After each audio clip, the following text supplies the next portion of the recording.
I suppose this is a love story, of sorts.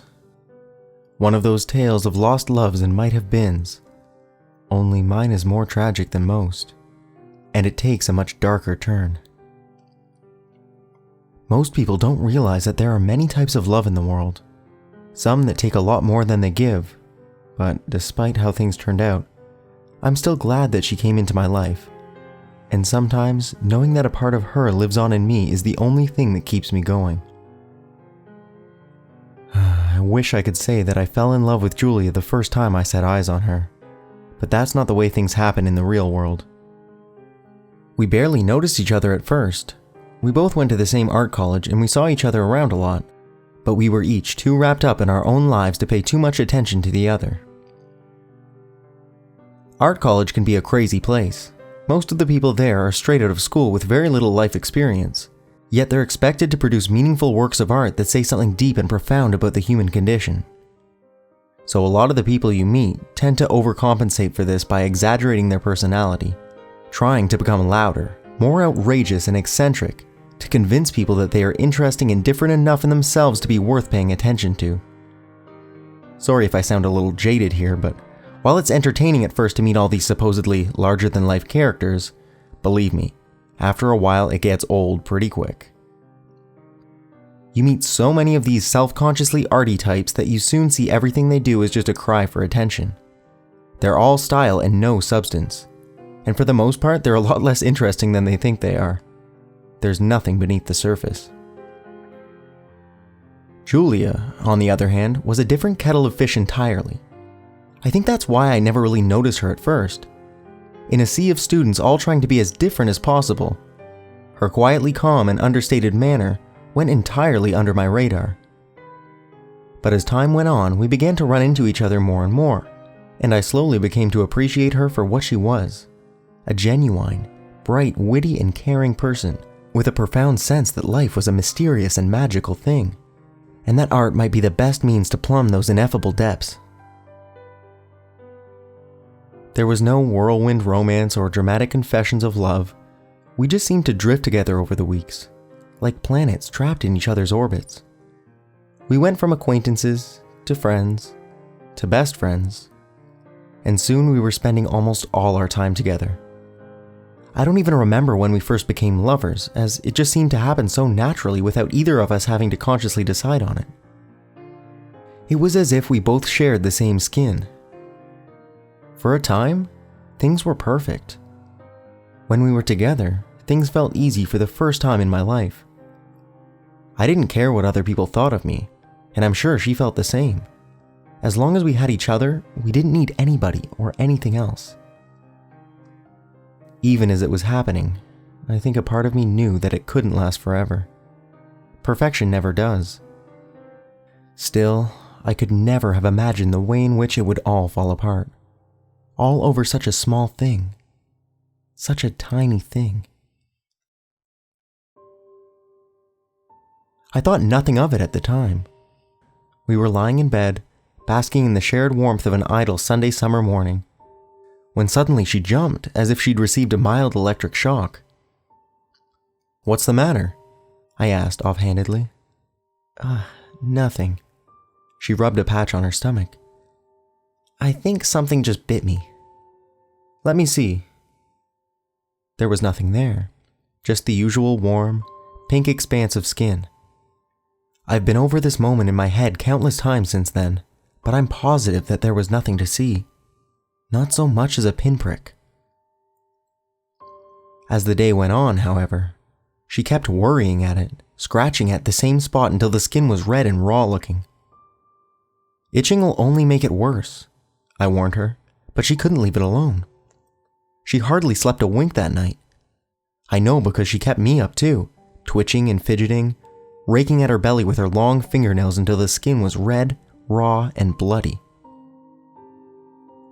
We tried every lotion and cream we could to stop the itching, but nothing seemed to work. In fact, over the next few days it got worse. She started developing angry-looking rashes all over her body, and she couldn't get a moment's peace from the incessant prickling discomfort she felt across her entire skin. But that wasn't the worst of it. Not by a long shot. she began to complain of a tickling sensation beneath her flesh. "It's like hard little pebbles under my skin," she explained.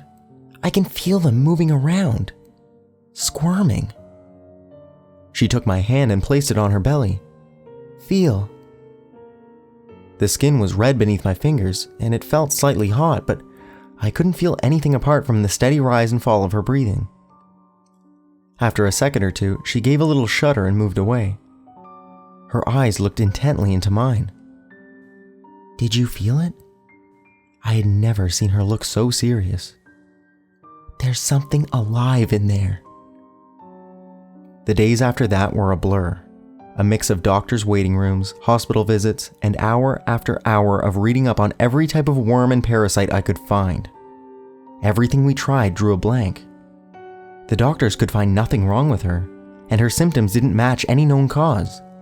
No fever, no sickness, just this continual sensation of crawling beneath the skin. She described it to me once, one night when we were both awake long into the wee hours of the morning again. "It's maddening, like a series of tiny pinpricks beneath the surface of my skin. I can feel them burrowing and squirming inside me, wheedling their way across my body in small clumps and clusters. They feel smooth, but hard, like tiny beetles burrowing under my skin. Every time they move, my muscles tense up in disgust and revulsion, like an electric shock, or like I'm trying to unconsciously squeeze them out of me. It's horrible. I can feel them scurrying through my flesh, pushing themselves through sinews and tendons. It's worse at night, when there's less to distract me. I can feel them crawling through my insides, hear them scraping against my bones." She burst into tears, and I held her vulnerable, besieged body as she rocked back and forth, sobbing uncontrollably. I held her as tightly as I could, as if I could force the invisible insects out of her, half expecting to feel the tiny intruders she described swarming beneath her skin. But there was nothing to feel. Her skin was as soft and as smooth as ever as it pressed desperately against mine. After that, things went downhill rapidly. She was hardly sleeping, and now she rarely left the house. We seemed to have ruled out all the physical causes of her situation, but any attempts I made to get her to see a psychiatrist were met with outright hostility. If I even brought the subject up, she'd turn on me with fury in her eyes, accusing me of not believing her, of calling her a liar, even of calling her crazy. Tempers wore thin. I felt like I was forever walking on eggshells around her, and I think I began to resent that. She sensed that in me, and our relationship deteriorated. Things came to a head one night after I'd been out with a few friends. Of course, she hadn't wanted to come, and to be honest, it had been a relief to get away for a few hours. But when I returned, I came back down to earth with a sickening crash. I found her in the bathroom, naked, lying in the bath.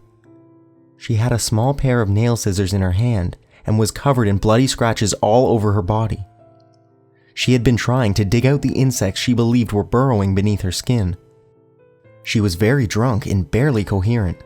The cuts weren't deep, but they crisscrossed almost every inch of her, including across her face and hands. A mess of blood and tears, she kept mumbling apologies to me as I tried to clean her up as best I could. That did it for me. I finished with her the very next day. Looking back, I have no idea how I could have been so heartless, so cowardly, but I thought I had to leave for the sake of my own sanity. I still loved her, but I just couldn't handle this situation. For the next few months, we avoided each other. With the college campus being so small, it was no easy job. I heard from mutual friends that my leaving seemed to have made her less of a recluse. Apparently, now she was going out almost every night, and she had thrown herself into her work to get over the breakup. I was relieved to find that she seemed to be getting on with her life. To lessen my guilt, I told myself that perhaps the breakup had been the best thing for her, that it had shaken her out of her neurosis and maybe even banished the imaginary insects from her body forever. Weeks later, I received an invitation to an exhibition. Julia had managed to secure herself a showing in a local art gallery. At the bottom of the invitation, she'd simply written, I'm sorry for everything. Please come." Perhaps foolishly, I saw this as a sign that she was getting better. After all, she had to be functioning pretty much normally again if she managed to pull off a show. I was excited by the prospect of seeing her again, and maybe even the two of us getting back together, and of the things being like they'd once been. I went on my own the day after it opened. I didn't want there to be too many other people around to get in our way if we bumped into each other. As it turned out, there was no danger of that. The gallery was virtually empty when I arrived, and I soon found her exhibition tucked away in a side room. Not without some trepidation, I opened the door and walked into the room. The entire room had been painted a deep, foreboding red, streaked with splashes of purple, crimson, and putrid yellows. Heavy drapes in smaller colors were hung from the walls, giving the room an oppressive, claustrophobic feel. On one side of the room, a pile of old CRT television sets were stacked up on top of each other, their screens a flurry of hectic, non-stop motion. But it was the sound that really hit me at first. There was a dull, constant crackle looped in the background, punctuated by sharp, screeching noises that cut through my nerves like nails on a chalkboard. Loud scratching sounds came in brief, staccato bursts, each one hitting me like a blow to the stomach. I took a closer look at the blank of TV screens. Each one was showing different footage, but in each one the camera was traveling down some kind of pipe or tunnel. In one it seemed to be a sewer system, in another an underground cave system, and in a third what looked like a mining tunnel. In each case the colors had been altered, the footage looked overexposed and washed out, bleached a sickly red. The films had been sped up so that the viewer appeared to be rushing down an enclosed space at a dizzyingly breakneck, jerky speed. The overall effect was horribly jarring and disconcerting. It was a real assault on the senses. All the more so because I knew this was Julia's best attempt to convey what she had been feeling for so long now. Standing there, in that womb-like room, surrounded by a cacophony of grating noise and a blizzard of unsettling images, I got my first real taste of how life had been for her day in and day out for months now. I finally felt like I understood. I turned to leave, and there she was, standing in the doorway. She looked pale and drawn, a shadow of her former self, and her skin was red and blotchy. This was what she'd been reduced to, this frail, skeletal shape that had had all the life sucked out of it. I took her in my arms for the first time in weeks, and it felt like that was where she had always belonged.